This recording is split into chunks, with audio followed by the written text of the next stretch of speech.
Okay, as we know, at the highest levels,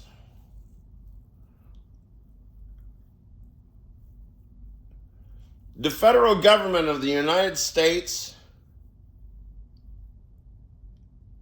instantiates a quite impressive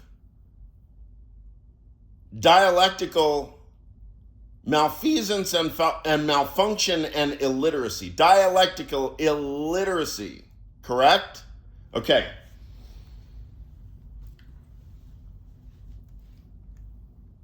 Ordinary discourse in the United States, if not the world, is fast. It's rapid fire. And it's dominated by the news cycle, the so-called news cycle.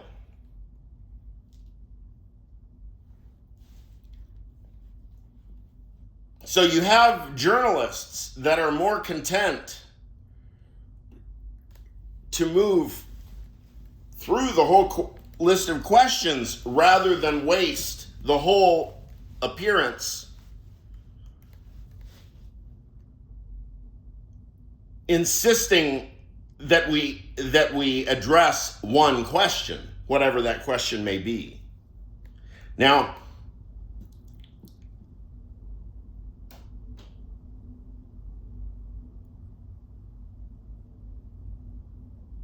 the reason that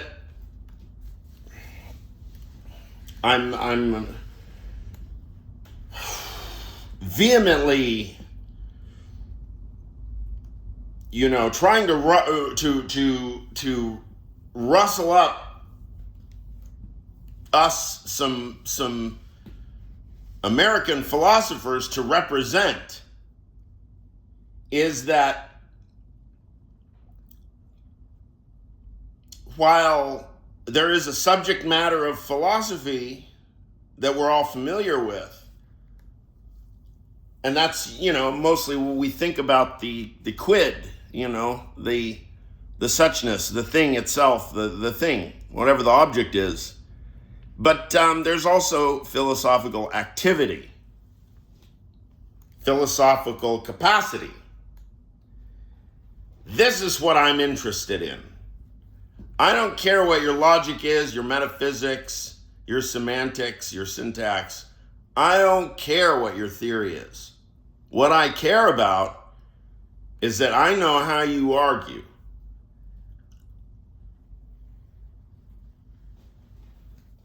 I know that you can think on your toes. And whoever it is that has the spotlight these days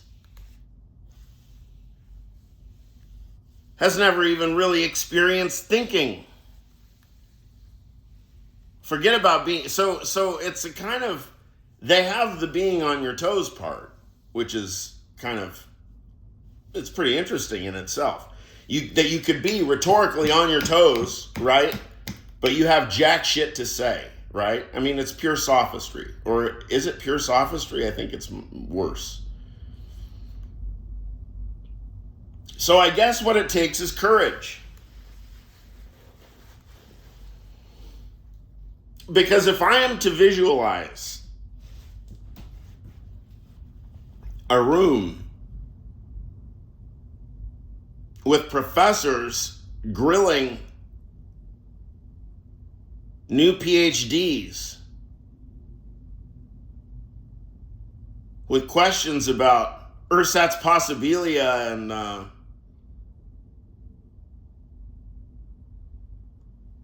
demonstratives and dispositions and anaphora and indexicals and Matt Himson.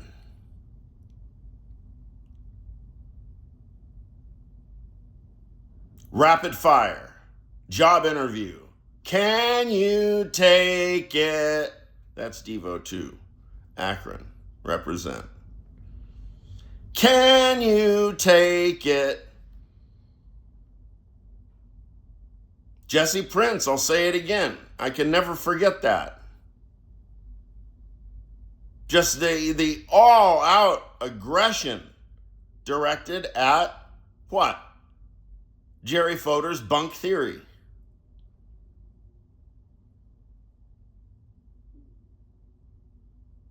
And so when I look out into the United States and I see whatever it is that passes as discourse, I just scratch my head and I think, oh,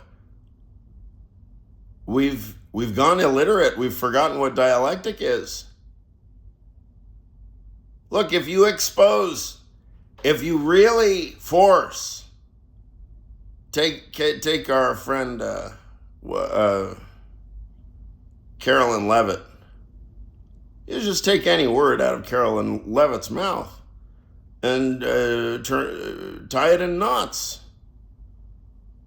They don't have a logic. They don't have an ideology. There is no structure that determines it. All you have to do is force variable binding to be sustained.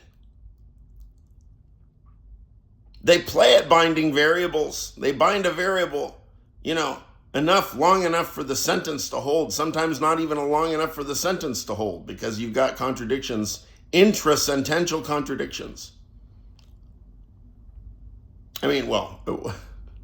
Intrasent. Well, what else would a contradiction be but intrasentential? Well, you could have like conflicts between sentences, I guess. Your discourse could be inconsistent, not just the sentence internally inconsistent. See, philosophers know these things. You think that Pete Hegseth or Pam fucking Bondi or Dear Leader, they know these things?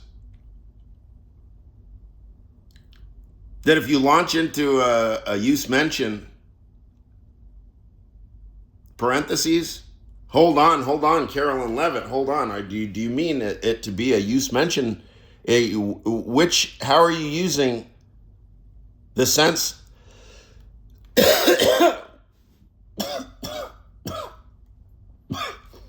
Are you using the word written, or are you referring to the word written? Discourse needs to become more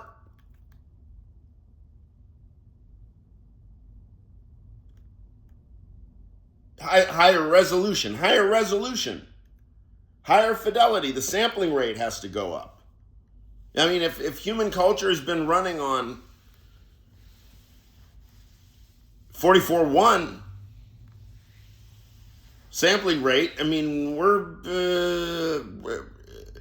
the professionals are at least up to 96, whatever.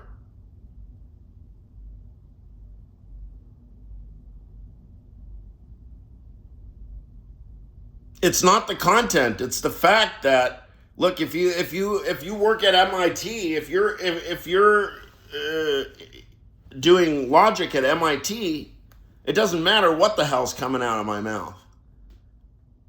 You can make me sound like a fucking moron, right?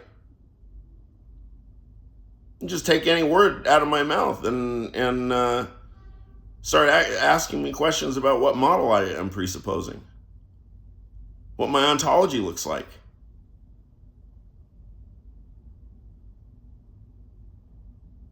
Are you concerned about like mores or being proper or improper? Look.